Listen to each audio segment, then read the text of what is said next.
You added an MCP server, but it's just not showing up in Claude.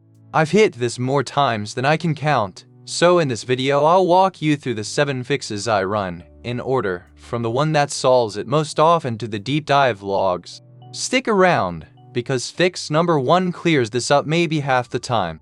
First, a quick mental model. An MCP server has to pass through 4 gates before Claude sees it. Your config file has to be valid and in the right place, the runtime it needs has to be installed, Claude has to fully restart to load it, and the server itself has to actually run and be authorized. Almost every failure lies in one of these 4 spots. Here's the whole list so you know where we're headed.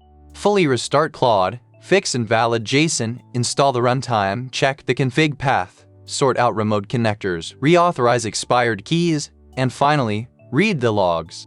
Let's take them one at a time. Fix 1 is the big one. Closing the window doesn't cut it. You have to fully quit Claude Desktop from the tray or menu bar and reopen it because the config only loads on a cold start. And fix 4, make sure you're editing the config in the right folder. On Windows that's %appdta%\Claude and on Mac it's library, application, support Claude. Edit the wrong copy and nothing changes. Fix 2 is the sneakiest. One bad character in the JSON file and Claude silently ignores the whole thing.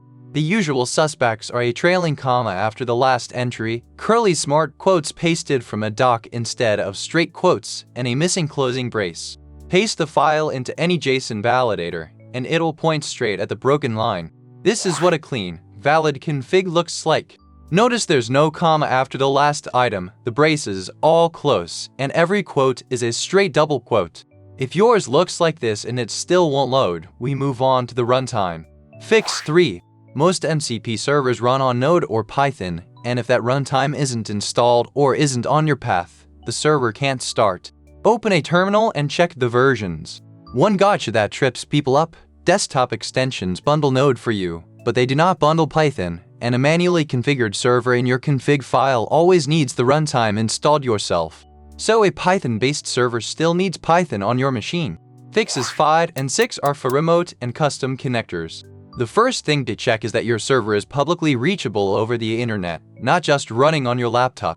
If it's behind a VPN or a firewall, Claude can't reach it. Custom connectors do work on every plan, including free, but free is limited to a single custom connector, while paid plans like Pro, Max, Team, and Enterprise let you add more.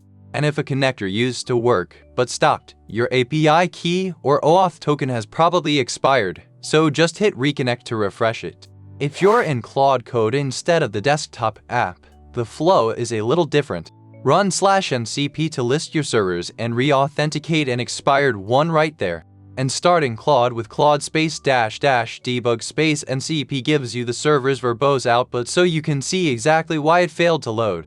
And fix 7, the one that answers everything else, read the logs. On Windows they're under %appdata%Claude, logs, and on Mac under library, logs Claude. The main MCP log shows connection attempts and each server gets its own file with its actual error output.